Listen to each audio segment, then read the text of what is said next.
you've done nothing? What were the methods? And then we ended up getting possibly the worst landlord you could run into.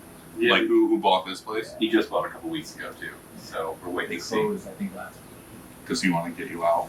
No, not necessarily. We still have a full year lease here. But what he wants to do after that, we don't know.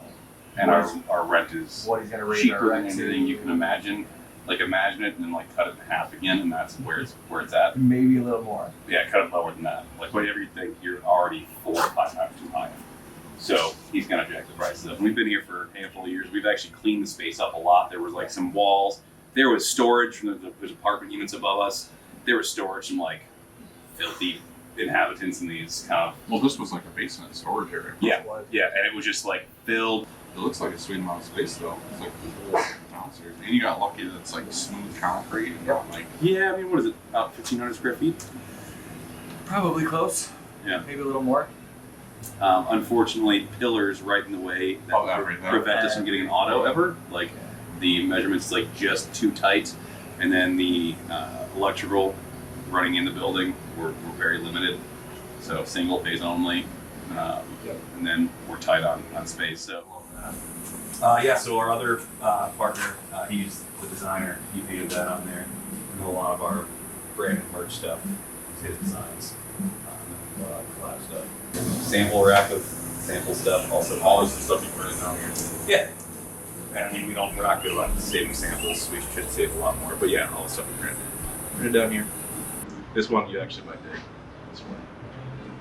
The back was a pain in the butt. Nobody could do it. It was actually for LA. That's the thing is it was a massive print. Nobody could do it in a like 4-day turn they needed. So we did. We printed just this background first, laid it down flat, and like straight up put the screen on top of it and printed that. Wherever this lands, it lands. Well, that's a misprint that we kept this one. And then we lined it up to know that they would land roughly in the correct quadrants. We had to do like 150 of them, like overnight over to LA. They spent a poo-poo buck, but nobody could do it apparently. Right. So I mean, even we threw like a sheet of plywood down on a pallet just so we could print that oversized. but it worked. Just there's a will, there's a way, you know how. There's a super old video of me and our original garage shop where we had the same thing, a customer, and I went and bought the MDF or whatever, cut like a 28-inch pallet, and then we printed, but it was kind of like an old, like this, but it was both sides.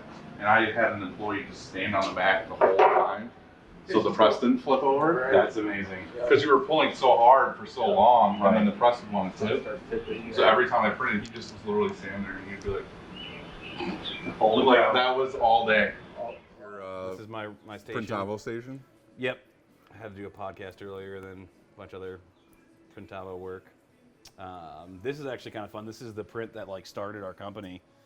Our buddies were in this band Empires, and the other designer partner and I had just graduated from college. We went back down to my college print shop. We printed these out for they were touring. Went great. We sold a bunch of these, and then we started doing gig posters for other stuff, and that was the start to Sound and Fury. That's something I've always wanted to get into is flat stock, and I've just never done it. It's amazing. It's we started there, and we've gone away from it so far that now people ask us to do it.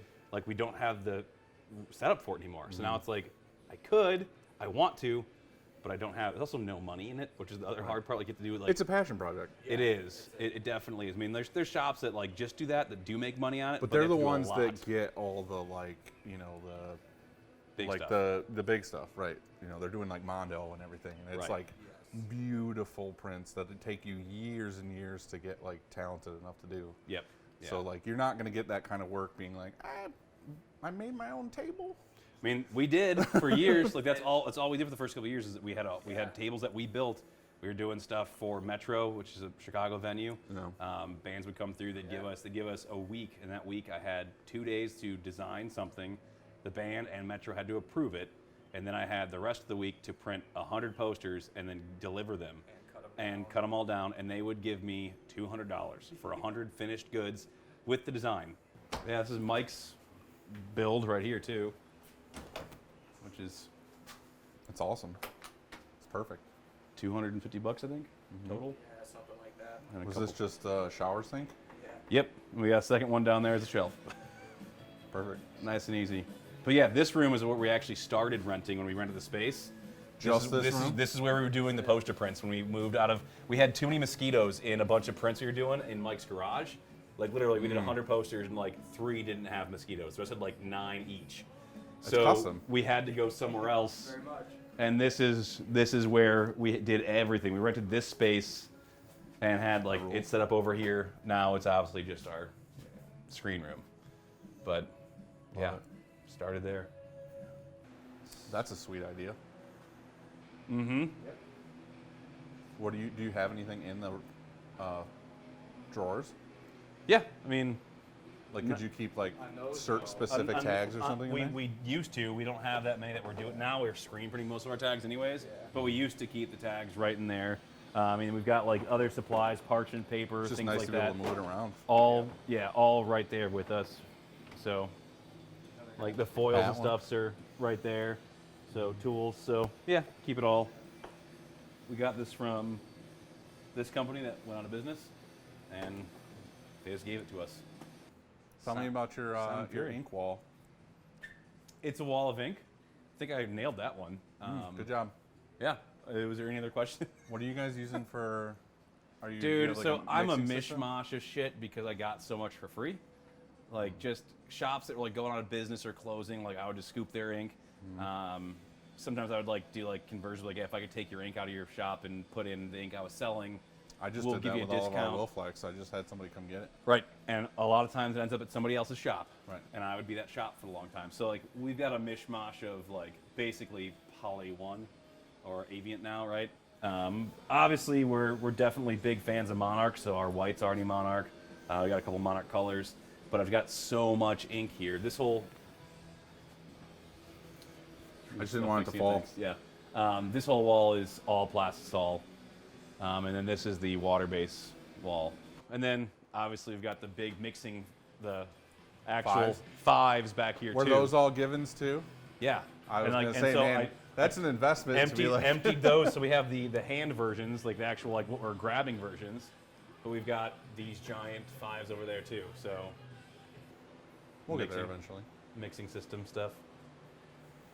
So yeah, which is nice too because it being small, like we just literally load the screens up, bring them right here, ink them. Tell me the story behind this and getting this thing. So this was the same thing when I was working, selling supplies. I was in at least 20 shops a week, and so when shops were going out of business, closing, like I was usually the first to know about it. They'd be like, "Do you know anybody looking to buy Nobody this?" really wants to buy this press. And the gentleman that had this is a one of a kind. There aren't any that have like M&R went crazy on this one, and they added these M&R on every single arm, every single head hold, and which is cool. So none of them else had that.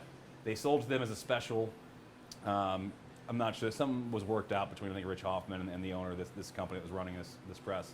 But he was like, "Look, honestly, if someone would give me $2,000, what was it? If someone would give me $2,000 for this right now, I'd let him have it." And I just called him, was like, "Get here with $2,000 in a bigger vehicle." And he got there with $2,000 in a bigger vehicle, and I broke it down, and we brought it here. It gets to be a hot little corner over here when we're printing all the time too. But so yeah, I ended up getting this and sold the Cruiser. It was great. Sold it to an M&R employee actually for the same price I bought it, which was awesome. And then got this thing in here, and it It's was a super sweet press. a game changer too. The Cruiser's a great press. The Sidewinder still, in my opinion, one of, if not the best manual press ever made. I have a Sidewinder. I just don't have side clamps. It's or a nice, air. it's a nice to have. I used to have this, well, not this exact one, but the first one. Like the original one that was all square, Oh, didn't yeah, have yeah. this. It was literally just a hole on top in the middle. I had that up until like a year ago. It still ran. They're great. It's small, so obviously when we do discharge and water base, it's got to go through But like it's a 3 tank. times. I bet this thing weighs a lot. It was. I think we managed it with 3 of us somehow to get it off the. We don't have like a forklift in here, so like 3 of us had to like shimmy this thing up and like get the legs on. But I mean, it's no issues ever. I'm thinking about getting another one. I like it. Well, seriously though, I do love the shop. It's pretty awesome. I hope you guys don't have to move.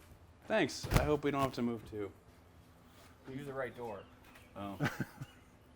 How are you doing that? Yeah, no. Hopefully we don't have to move. But yeah, thanks for coming. But if you do, hit me up. I'll come back and check it out again. Yeah, cool. Yeah. It was good seeing you, but get the out.